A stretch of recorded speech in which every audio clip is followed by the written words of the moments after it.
Magandang hapon mga kababayan. Breaking news po.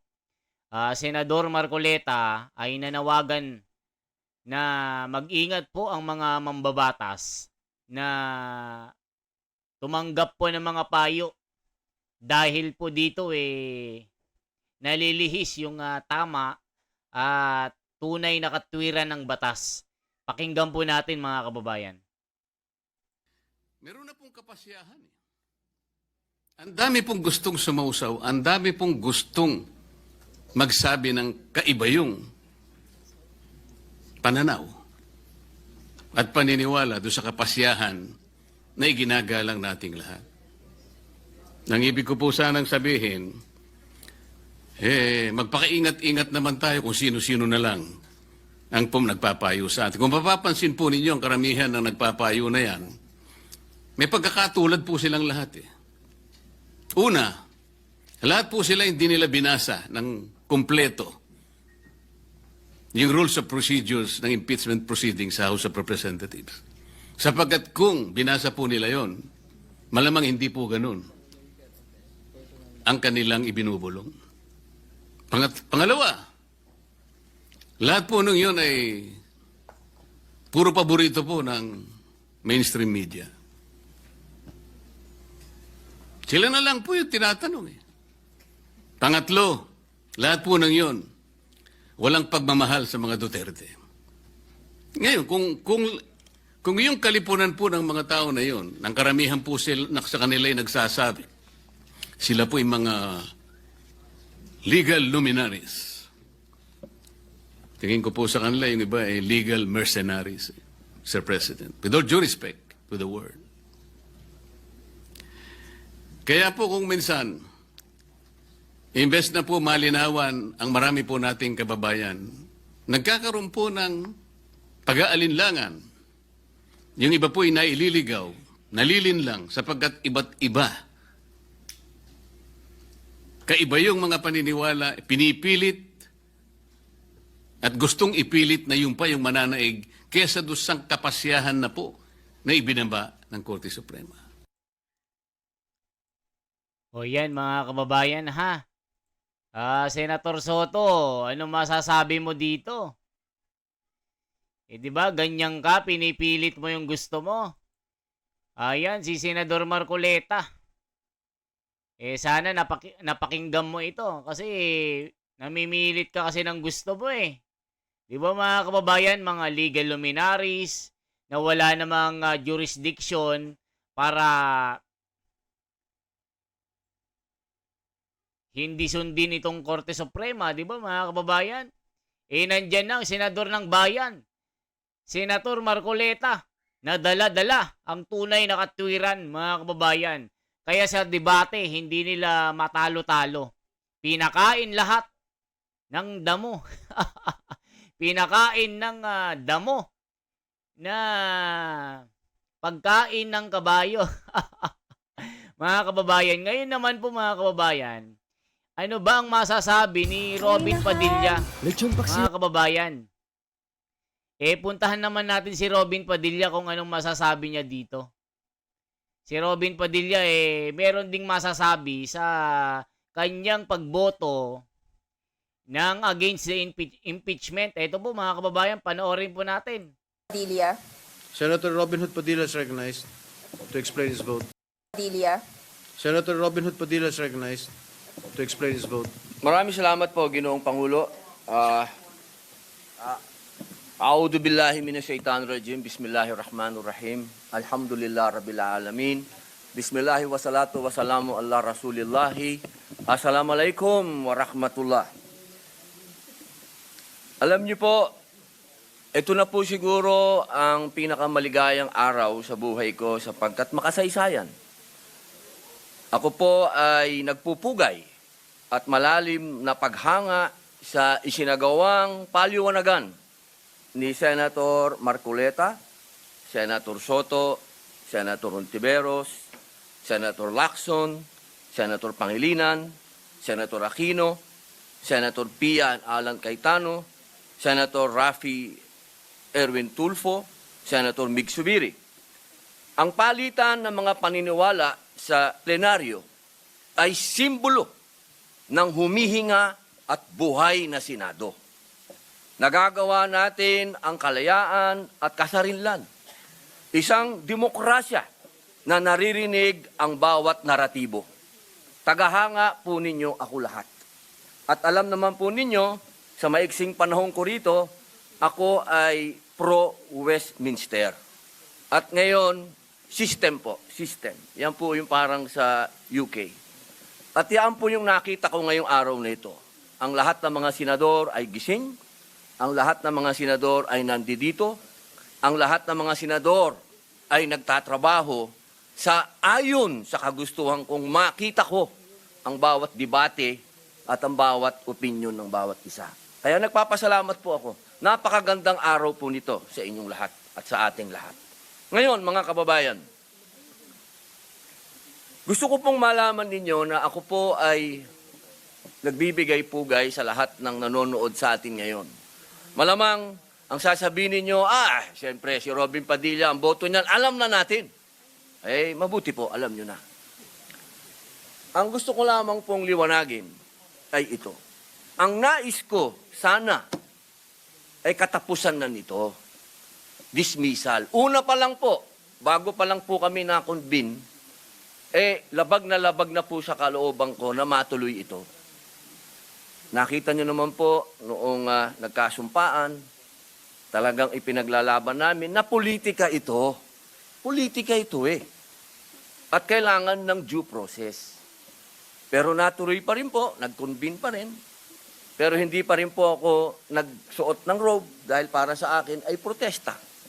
Dahil ayoko po talagang matuloy. Bakit? Sa loob po ng matagal na panahon ni Bonifacio, ni Aguinaldo, panahon ni Aguinaldo, ni Quezon, panahon ni Marcos Sr., ni Aquino Sr., ni Aquino Jr., ni Arroyo, Marcos Jr., PRRD Duterte, HOR ngayon, at Vice President Duterte. Hindi na po tayo natapos sa usapin ng politika at yaan po ay pinagtibay ng Supreme Court sa kanyang desisyon na sinabi niya mismo, oo, politika. O yan, mga kababayan, nakita nyo po ang sagot ni Robin Hood Padilla, mga kababayan. Talagang pinanindigan niya ang kanyang mga sinabi. 'Di ba? Sabi ni Marcoleta, ang daming gustong sumaybay. Ang daming gustong sumubaybay or ang daming gustong sumabat or makisawsaw, sabi ni Marcoleta dito, mga kababayan. Ano ba ang sabi dito, mga kababayan? Matindi po ito, si Senador Marcoleta. Ano ba ang sinasabi niya?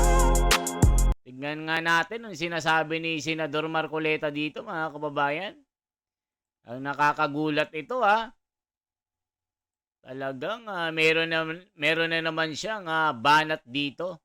Talagang punong-puno ng aral ang kanyang mga sinasabi, mga kababayan. Mapupulot natin, kakaiba. Galing pa sa Biblia ito, mga kababayan. Ito po. Ito na po, si Senador Marcoleta. Mga kababayan, panoorin po natin. Ginoong Pangulo, noong ang ating Panginoong Diyos ay nilalang po niya yung unang dalawang tao, pinagsabihan niya rin po meron siyang isang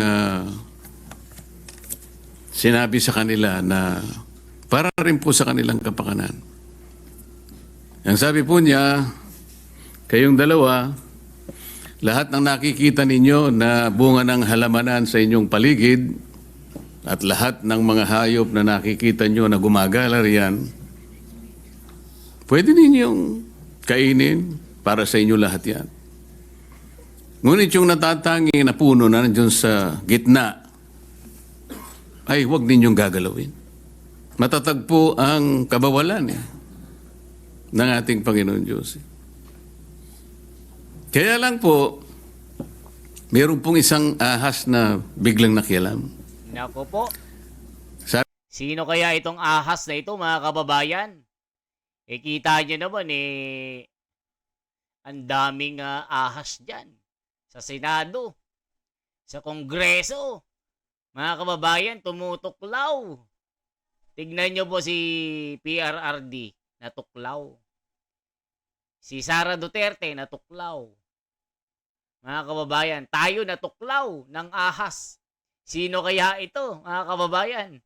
Marami dyan sa gobyerno. Maraming buhaya, ahas ngayon. Itong sinasabi ni Marcoleta na, naku po, mahiwaga ito, mga kababayan. Hulaan nyo kung sinong ahas ito. Sabi niya dun sa babae, sinabi ba ika ng Panginoon Diyos na pagka kumain kayo dyan sa bunga nung nasa gitna na yun ay kayo mamamatay? Oo, sabi ng babae. Ay, hindi totoo yun. Ang totoo niyan, pagka kumain kayo dyan, mas lalo kayong tatalino. Nako. Ito naman si babae, Mr. President. Nakinig. Nako po. At nung makinig siya, pinuntahan pa niya yung asawa niya. Sabi nung babae, kainin natin yan, yung prutas na yan. Sabi nung asawa niya, bakit? Ba't natin kakainin eh? Sabi ng Diyos, mamamatay daw tayo. Huwag kang maniniwala dyan. Dahil may nagbulong sa akin na ahas. Na sabi niya, pag kinain natin, hindi daw tayo mamamatay.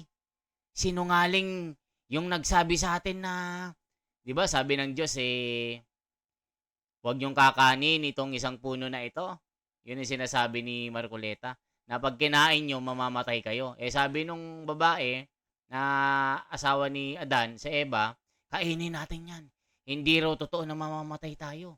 Magiging Diyos din daw tayo. Yari. Ayan, ito yung ahas na sinasabi ni Senador Marcoleta. Yun po yung kauna-unahang under desire po, Mr. President. Yun lang. Sino kaya ito? Napakain din po yung asawa. Ano po ang ibig ko sabihin? Bakit ko po nilalahad ang pangyayaring ito? Meron na pong kapasyahan eh. Ang dami pong gustong sumausaw, ang dami pong gustong magsabi ng kaiba yung pananaw at paniniwala doon sa kapasyahan na iginagalang nating lahat. Ang ibig ko po sanang sabihin, magpakaingat-ingat naman tayo kung sino-sino na lang ang nagpapayo sa atin. Kung mapapansin po ninyo ang karamihan ng nagpapayo na yan, may pagkakatulad po silang lahat eh. Una, lahat po sila hindi nila binasa ng kumpleto yung rules of procedures ng impeachment proceedings sa House of Representatives. Sapagkat kung binasa po nila yon, malamang hindi po ganun ang kanilang ibinubulong. Pangalawa, lahat po nung yun ay puro paborito po ng mainstream media. O yan mga kababayan, di ba? Siyempre, kalaban ng Duterte. Gusto nila laging siraan. Di ba mga kababayan? Dito naman yung mga legal luminaries, gusto nilang magpayo. Lalong-lalo na po, si Tito Soto, pinagyayabang niya, sinabi ng legal luminary na pwedeng i-disregard ang sinabi ng Korte Suprema na pagbasura dito sa kaso ni Sara Duterte. Pero sabi niya, di ko yung susundin. Mas maniniwala ako sa legal luminary ko, mga ganon. Sila na lang po yung tinatanong eh. Pangatlo, lahat po ng yun, walang pagmamahal sa mga Duterte. Ngayon, kung yung kalipunan po ng mga tao na yun, ng karamihan po sila, sa kanila ay nagsasabi, sila po yung mga legal luminaries. Tingin ko po sa kanila, yung iba ay legal mercenaries, Sir President. With all due respect to the word. O yan mga kababayan, ano masasabi nyo? Diba? Tama ang sinasabi ni Senador Marcoleta. Sabi ng mga netizen, mga nagko-comment sa video natin, habang pinapanood nila si Senador Marcoleta, buti na lang, nanalo ang isang Rodante Marcoleta. Kasi sabi noon ni Tatay Digong, gusto kitang maging senador. Bakit? Nakikita ko sa'yo, talagang may puso ka para maglingkod sa bayan. Nakikita kita na ipaglalaban mo ang tama. Ilalayo mo sa mali. Yan ang sabi ni Tatay Digong noon, mga kababayan. Nung siya'y malakas-lakas pa, nung siya'y presidente pa, mga kababayan, na talagang si PRRD, siya rin yung nagtaas ng kamay ni Caro Dante Marcoleta para hikayatin ang mga tao na iboto ang isang senador na ngayon. 'Di ba? Sabi nila mga kababayan, walang karisma, hindi mananalo. Tumakbo ngayon mga kababayan, panalo, landslide. Nakikita na kasi ni PRRD na talagang itong si Marcoleta mga kababayan, gagawa ng tama ito. Hindi ito gaya ng mga trapong politiko na walang prinsipyo. Si Marcoleta, hindi mo mababayaran yan ng kahit maraming pera. Si Marcoleta, talagang dala ang aral po ng isang tunay na Kristiyano. Kilala nyo po, si Ka Marcoleta, hindi nyo mababayaran yan ng kahit anong pera. Basta, pag nagkamali ka at nakitaan ka ng mali, kung isa kang nagtatrabaho sa gobyerno, korap ka, nagnanakaw ka, ipagtatanggol ka niya pag tama ka. Pag mali ka, kursunada kang ipakulong. Yun po ang sinasabi ni Tatay Digong. Kaya ngayon, nakikita nyo po sa mga debate, itong si Caro Dante, tignan nyo po, kinalaban ni Risa Hontiveros, hindi manalo-nalo. Si Tulfo, Tito Soto, Risa Hontiveros, Bam Aquino, Kiko Pangilinan, hindi manalo-nalo mga kababayan. Kasi nga, tignan nyo pagka nagsasalita, konting script, pero yung iba talagang talagang ginugel, nag-chat GPT, nagpa-advise sa mga legal luminaries, pero pag nakikita nyo po si Senador Marcoleta, talagang walang script ito mga kababayan. Parang Miriam Defensor Santiago ito nung kapanahunan ni Miriam Defensor Santiago, may mga sinisigawan niya na senador na mga school bukol, mga kababayan. Kaya hindi po nagkamali ang taong bayan kay Senador Marcoleta. Talagang hindi nasayang ang boto. Kaya po kung minsan, imbes na po malinawan ang marami po nating kababayan, nagkakaroon po ng pag-aalinlangan. Yung iba po ay naililigaw, nalilinlang sapagkat iba't iba. Kaiba yung mga paniniwala, pinipilit at gustong ipilit na yung pa yung mananaig kesa dusang kapasyahan na po na ibinaba ng Korte Suprema. Kung sa bagay nga po, sa una ko pong paghalimbawa, Panginoon Diyos na nga po yun kinontra pa ng ahas Ginoong Pangulo, sa mga abogado po, palaging may biruan Kasi po, sa lahat ng pagdidiskusyon ng ating korte, lalong-lalo na po ang kataas-taasang hukuman, hindi naman po lahat ay agreeable. Merong partidong aggrieved siya, merong partidong masaya siya. Ngunit, sa katapos-tapusan wala po tayong magagawa kundi tanggapin ang kapasyahan. Minsan po sinasabi nga natin kahit pabiro, alam mo ninyo basta desisyon ng Korte Suprema ay nagiging bahagi ng ating mga batas, maliman o tama. Yun po ay nasa Article 8 Civil Code na binanggit na po kanina ni Senator Bato. Nang sinasabi po, judicial decisions applying or interpreting the laws on the Constitution shall form part of the legal system of the Philippines. Wala na po tayong magagawa doon. O yan mga kababayan, di ba? Ang ganda ng halimbawa ni Senador Marcoleta. Nagdesisyon na ang Diyos mga kababayan. Isipin nyo, Diyos na ang nagdesisyon. Kinontra pa ng isang ahas. Nakita nyo po, napakalalim na talinghaga na si Adan at Eva na sana ay walang kamatayan ito. Hindi magugutom.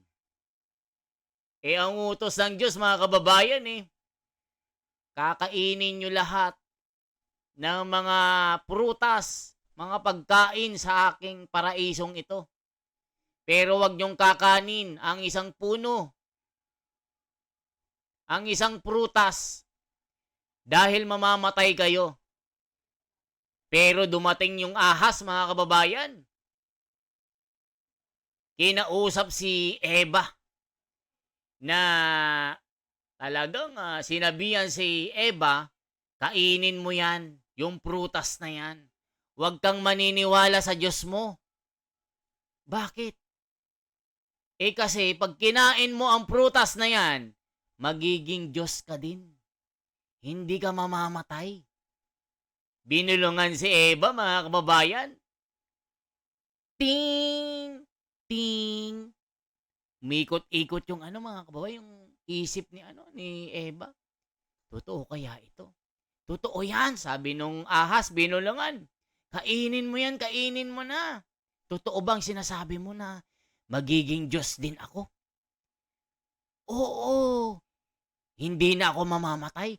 Oo, sabi nung ahas, mga kababayan. Di kinuha ni Eva yung prutas.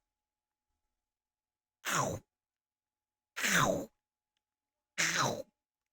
Ow! Wow, ang sarap! Ang sarap! Sabi ni sabi kasi nung ahas, mga kababayan, pag kinain mo ang prutas na yan, malalaman mo ang masama at mabuti at magiging Diyos ka din, gaya ng Diyos mo. Di si Eva, nagka-interest, kumain nga ng prutas, ibinalita kay kay Adan. Adan, kainin natin yung prutas. Bakit? Sabi ng ahas, hindi raw tayo mamamatay. At isa pa, magiging Diyos din daw tayo. Totoo ba yan? Sabi ni Adan, oo. Di pumitas din si tuwang-tuwa magiging Diyos din daw Kumain din daw ng prutas si Adan.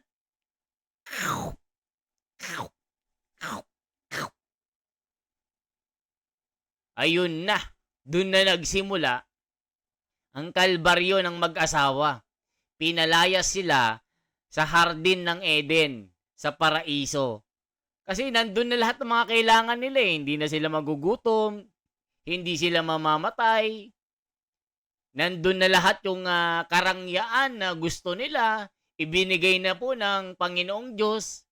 Yun nga lang, natukso sila sa isang ahas.